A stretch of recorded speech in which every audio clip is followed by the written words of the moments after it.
Hi, I'm Marcel, and welcome to my presentation on the D&D Rogue. So what does the Rogue do? You sneak and you backstab. You're all about stealth and getting ambush attacks on people. That's where your sneak attacks and your cunning actions come in. You're also obligated to have some sort of tragic, horrible backstory that's just oh so edgy and fuels your lone wolf behavior.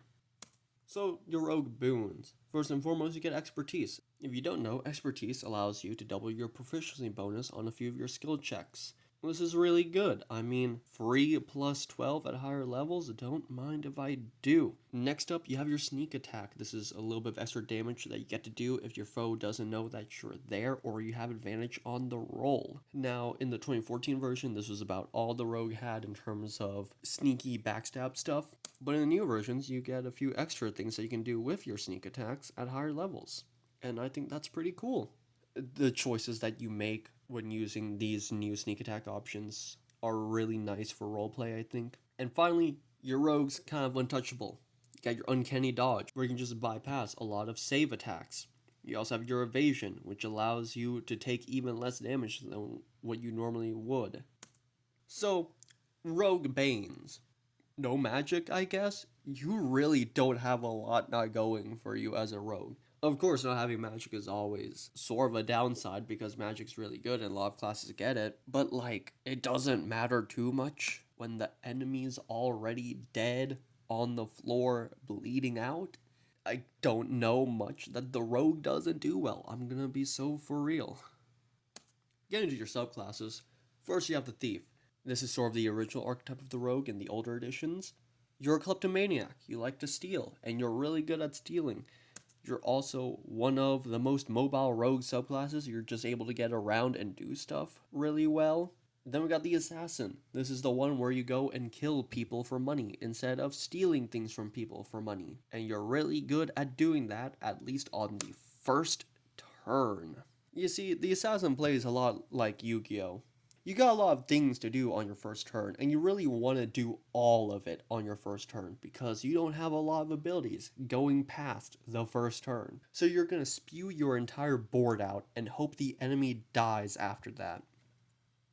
Next, we got the Arcane Trickster. Rogue plus magic. You're a little magician with a dagger. You can do funny stuff with illusory magic and mage hand.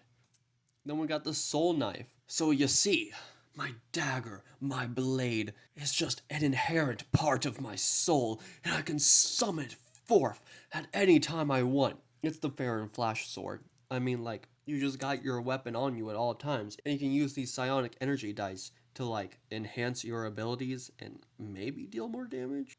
I find it really funny that even though the Soul Knife works with psionic energy, at least in its flavor text, it doesn't deal at all with intelligence. Once again, intelligence is the worst stat. This is so sad.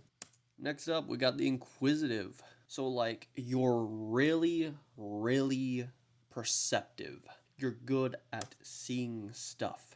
You got an eye for detail, an insightful fighting style. You have a steady and unnerving eye, and most of all, you have an eye for weakness. You also have an ear for something else, but a majority of your abilities have to deal with sight and eyes, I guess. You're sort of like the Hunter Ranger in the way that you sniff out an opponent's weaknesses and sort of exploit those. Then we got the Mastermind. You're really big brain and smart. You still need intelligence, but damn are you smart. Really, you're like a mimic. You're all about becoming other people. You're a theater kid. You gain proficiency with a disguise kit, I believe, and you can just turn into another person to do your rogue stuff. Next, we have the Scout. This one might actually be the most maneuverable rogue. You get a lot of maneuverability abilities, not just for going faster, but being able to move and weave within combat. And you're in a way sort of like the Ranger, where you get a few wilderness survival abilities as well. I mean, you're the Scout, so if you're the leading of a scouting party, you're probably going to need those. We got the Swashbuckler next. Now, despite its pirate-like name, the Swashbuckler is really about one-on-one duels. You get a special ability where you can deal sneak attack damage to your enemy as long as no one else is near you or your enemy. You're all about yourself and that one other guy. Then we got the Phantom. The Phantom deals with spirits of the dead a lot, whether that's to like guide you and grant you aid in your times of need, or to harass your foes. The spirits will do all for you. You can gain proficiencies with things through the use of these spirits, I believe, on every long rest. And you can also collect these soul coins to fuel some of your other abilities when enemies die. It's really cool flavoring. It's probably my favorite rogue subclass. So that's the Edge Lord. Sneaky, sneaky mixed stab person, edgy lone wolf man. A lot of the rogue subclasses I actually feel don't fit into the idea of the edgelord, or at least have a lot better ideas going for them in other directions. It's really the main rogue subclasses that were introduced in the PHP. I feel like that dealt with that stereotypical edgelord idea.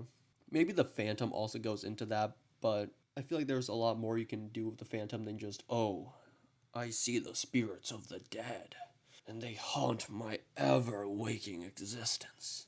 But of course, I guess that's just like any character where it's about the execution rather than what's presented on the surface. Anyhow, feel free to leave your thoughts and opinions in the comments, whether positive or negative. I'm here to read them all. Bye bye!